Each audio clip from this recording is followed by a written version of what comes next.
जो हिंदी में क से स्टार्ट करो बोलना। दो से कबूतर, खो से खरगोश, दो से तबला, दो से घड़ी, आना थाली, दो से चम्मच, दो से चम्मच, छो से छतरी, दो से जग, दो से झंडा, इयो, दो से टमाटर, दो से धतेरा, दो से डमरू, दो से धत्तर, आना थाली, दो से तरबूज, दो से तरमाच, दो से रबर,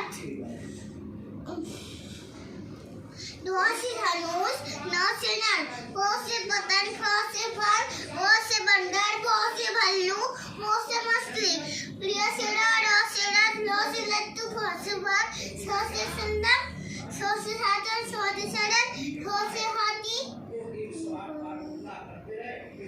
क्षत्रिय क्षत्रिय, त्रय त्रय, ज्ञानी। य से रानी। गुड शाबाश।